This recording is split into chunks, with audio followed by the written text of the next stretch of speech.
Ketika duduk di tepi tempat tidurnya, air mata masih mengalir. Temannya datang, menepuk bahu, lalu berkata, "Jangan sedih, banyak kok yang lebih susah dari kamu. Harusnya bersyukur." Dika tersenyum, mengangguk, mengusap air mata. Tapi aneh, dadanya malah makin sesak. Kenapa kata-kata penyemangat justru terasa seperti tuduhan?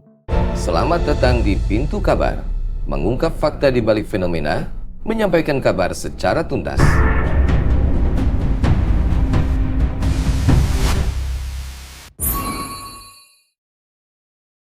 Toxic positivity adalah keyakinan bahwa kita harus selalu positif, selalu bersyukur, selalu melihat sisi baik, tidak peduli seberapa sulit situasinya. Sekilas, ini terdengar seperti nasihat yang baik. Bukankah diajarkan untuk optimis, untuk tidak larut dalam kesedihan? Tapi disinilah masalahnya. Toxic positivity menyangkal emosi negatif sebagai sesuatu yang tidak boleh ada. Ia menyuruh kita menutup mata terhadap rasa sakit, berpura-pura baik-baik saja, dan merasa bersalah jika tidak bisa bahagia. Contohnya ada di mana-mana. Jangan galau, nanti rezeki kamu seret loh. Kamu tuh harusnya banyak bersyukur. Lihat tuh, masih banyak yang lebih susah. Positive thinking aja, nanti juga berlalu. Kalimat-kalimat ini sering diucapkan dengan niat baik, tapi tanpa sadar, mereka mengirim pesan bahwa sedih, marah, atau kecewa itu tidak boleh dirasakan. Bahwa jika kamu tidak bisa bahagia, kamu kurang bersyukur. Padahal, emosi manusia itu kompleks. Tidak ada yang bisa bahagia sepanjang waktu. Dan memaksa diri untuk selalu positif justru bisa menjadi racun yang perlahan-lahan merusak kesehatan mental. Fenomena ini bukan sekedar nasihat teman yang salah tempat. Ia ada di mana-mana, menyusup dalam berbagai aspek kehidupan. Di media sosial, toxic positivity bertebaran dalam bentuk kutipan motivasi yang indah, tapi tidak realistis. Good vibes only, positive mind, positive life, happiness is a choice. Kutipan-kutipan ini mungkin terlihat menginspirasi, tapi di baliknya, mereka menyiratkan bahwa jika kamu tidak bahagia, itu salahmu sendiri. Kamu kurang memilih untuk bahagia. Kamu kurang berusaha. Ini adalah penyederhanaan yang berbahaya. Di tempat kerja, toxic positivity muncul lewat kalimat seperti, "Kita harus tetap semangat, meskipun target naik terus." Atau, "Jangan ngeluh, syukurin aja, masih punya kerjaan." Atasan yang selalu ceria dan menuntut karyawan untuk selalu antusias tanpa memberi ruang untuk kelelahan. Karyawan yang merasa tidak boleh menunjukkan stres karena takut dianggap lemah atau tidak profesional. Akibatnya, kelelahan mental dipendam dan pada akhirnya meledak dalam bentuk burnout. Di lingkungan keluarga, orang tua sering tanpa sadar melakukan toxic positivity kepada anak-anaknya. "Nangis mulu, jelek tau, kok gitu aja nangis, dasar cengeng, udah jangan marah-marah, harus jadi anak baik." Anak-anak diajari bahwa emosi negatif adalah hal yang memalukan. Mereka tumbuh dengan keyakinan bahwa menangis adalah tanda kelemahan, bahwa marah adalah dosa, bahwa sedih adalah sesuatu yang harus disembunyikan. Akibatnya, mereka dewasa tanpa kemampuan untuk memahami dan mengelola emosi mereka sendiri. Di dunia kesehatan mental, toxic positivity bahkan bisa muncul dari tenaga profesional yang tidak terlatih dengan baik. Seorang terapis yang terburu-buru menyuruh pasiennya untuk berpikir positif tanpa benar-benar mendengarkan masalahnya. Atau seorang dokter yang berkata, "Kamu cuma kurang ibadah," pada pasien yang mengeluhkan gejala depresi. Pernyataan-pernyataan seperti ini tidak hanya tidak membantu, tapi juga bisa membuat orang yang sedang berjuang dengan kesehatan mentalnya merasa semakin terisolasi dan tidak dipahami.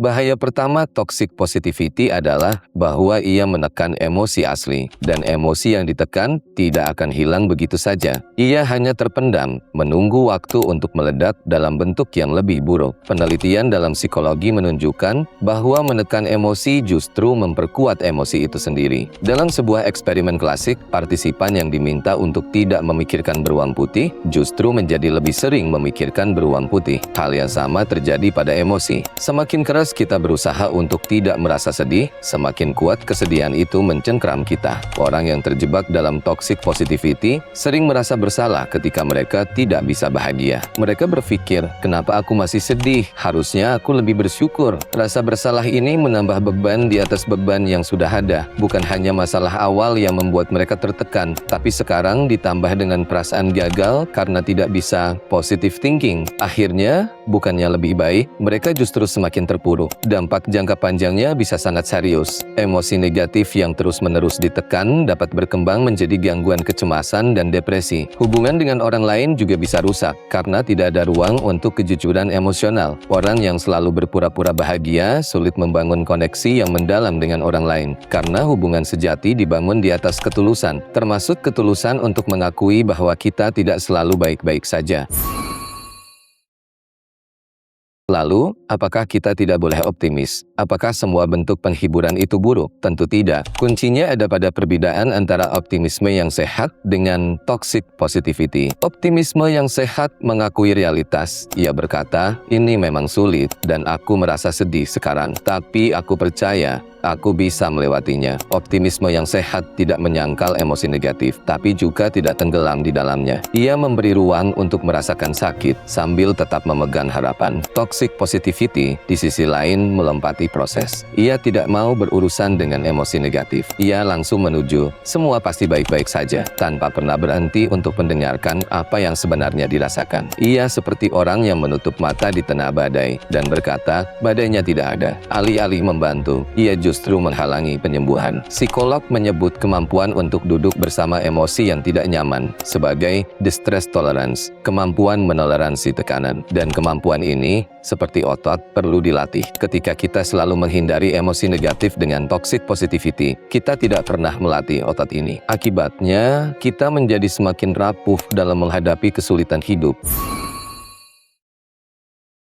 Lalu, apa yang harus kita lakukan ketika kita atau orang di sekitar kita sedang merasa sedih, marah, atau kecewa? Pertama, izinkan diri untuk merasakan. Emosi adalah sinyal, bukan musuh. Ketika kamu merasa sedih, itu tandanya ada sesuatu yang penting bagimu yang sedang terganggu. Ketika kamu marah, itu tandanya ada batasmu yang dilanggar. Dengarkan sinyal itu. Jangan buru-buru mematikannya. Duduklah bersama emosi itu, meskipun tidak nyaman. Katakan pada diri sendiri, aku sedang sedih sekarang, dan itu tidak apa-apa. Kedua, jika kamu ingin menolong orang yang sedang sedih, jangan buru-buru menawarkan solusi atau penghiburan. Cukup dengarkan, hadir saja. Kalimat sederhana seperti, aku di sini buat kamu, atau ceritakan apa yang kamu rasakan. Jauh lebih menenangkan daripada, jangan sedih, nanti juga baik-baik aja. Kehadiran yang tulus lebih menyembuhkan daripada 1000 kata-kata motivasi. Ketiga, latih validasi emosional. Validasi emosional adalah kemampuan untuk mengakui dan menerima emosi seseorang tanpa menghakimi. Ini berbeda dengan menyetujui. Kamu tidak perlu setuju bahwa sesuatu itu benar untuk bisa memvalidasi bahwa seseorang merasa sedih karena ini. Cukup katakan, aku paham kenapa kamu merasa seperti itu. Atau, wajar kok kamu marah. Aku juga akan marah kalau di posisimu. Kalimat-kalimat sederhana ini membuat seseorang merasa didengar dan dipahami. Keempat, carilah bantuan profesional jika diperlukan. Terapis dan konselor dilatih untuk mendengarkan tanpa menghakimi. Mereka bisa membantumu menjelajahi emosi yang sulit tanpa menyuruhmu untuk sekadar